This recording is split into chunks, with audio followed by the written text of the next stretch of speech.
শনিবার গুয়াহাটির খানাপাড়ায় এডিআরের তৃতীয় বর্গের নিয়োগপত্র বিতরণ করেন মুখ্যমন্ত্রী হিমন্ত বিশ্ব শর্মা।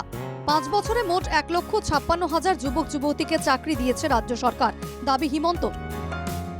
আজি আমি এডিআরি পৰীক্ষাৰ জৰিয়তে আৰম্ভ কৰা এটা প্ৰক্ৰিয়াৰ সামৰণি অনুষ্ঠানত উপস্থিত আছোঁ।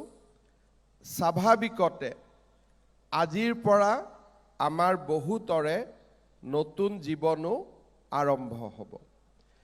যোৱাকালি আমি এডিআৰিৰ চতুৰ্থ বৰ্গৰ পদত যিসকল নিৰ্বাচিত হৈছিল তেওঁলোকৰ আমি নিযুক্তি পত্ৰ বিতৰণ কৰিছিলোঁ আৰু আজি আমি এডিআৰিৰ জৰিয়তে তৃতীয় বৰ্গৰ পদত নিযুক্তি লাভ কৰা 6,182 গৰাকী যুৱক যুৱতীক আমি নিযুক্তি পত্ৰ প্ৰদান কৰিম।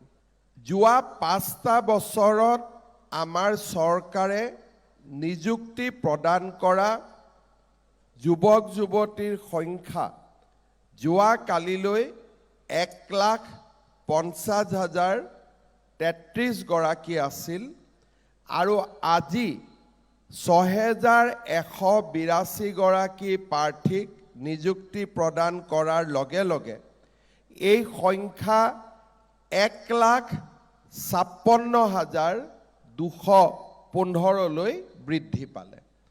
অৰ্থাৎ যোৱা 5 বছৰত আমাৰ চৰকাৰৰ কাৰ্যকালত 1,56,000 গৰাকী যুৱক যুৱতীয়ে অসম চৰকাৰৰ বিভিন্ন বিভাগত নিযুক্তি পাইছে। অসমকে দেখে অন্যান্য ৰাজ্যেও এডিআৰি মডেল চালু হচ্ছে বলে দাবি মুখ্যমন্ত্ৰীৰ। আজি আমাৰ বাবে অত্যন্ত গৌৰৱৰ কথা যে যেতিয়া ভাৰতৰ মুখ্যমন্ত্ৰীসকলৰ সন্মিলনত মই এই এডিআৰিৰ মডেলটো প্ৰেজেণ্ট কৰিছিলোঁ যে অসমত আমি এনেকৈ নিযুক্তি দিছোঁ, তাৰ পিছত ভাৰতৰ 15খনতকৈ বেছি ৰাজ্য অসমলৈ আহি এডিআৰি পৰীক্ষা কেনেকৈ পাতিব লাগে আমাৰ পৰা তেওঁলোকে শিকি তেওঁলোকৰ ৰাজ্যত এই মডেলটো এতিয়া আৰম্ভ কৰিছে। অসমে যি ৰাস্তা দেখুৱালে আজি সেই ৰাস্তা ভাৰতৰ বহুতো ৰাজ্যই অনুকৰণ কৰিছে আৰু নিযুক্তিৰ প্ৰক্ৰিয়া দেশজুৰি এটা শৃংখলিত কৰাৰ যিটো পথ তাতে আমাৰ ৰাজ্যখনে আজি অৱদান জনাব পাৰিছে।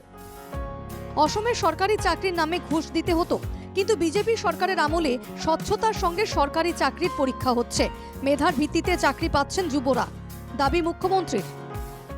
এডিআরি পৰীক্ষাৰ পিছত আমি এটা কথা বিভিন্ন টিভিত ল'ৰা ছোৱালীৰ ইণ্টাৰভিউ, গাৰ্জেনসকলৰ ইণ্টাৰভিউ, এটা কথা আমি বুজি উঠিছিলোঁ যে যদি চৰকাৰে স্বচ্ছতাৰে পৰীক্ষা নাপাতিলেহেঁতেন আজি হয়তো চাকৰি ল'বলৈ অহা 80% যুৱক যুৱতীয়ে চৰকাৰত চাকৰি নাপালেহেঁতেন। আমি সিদ্ধান্ত লৈছিলোঁ যে আমি মেৰিটত কম্প্ৰমাইজ নকৰোঁ, এটা টকাও কাকো আমি ঘোষ খাব নিদিওঁ আৰু আজি তাৰ কাৰণে আমি ইয়াত আহি উপস্থিত হ'ব পাৰিছোঁ।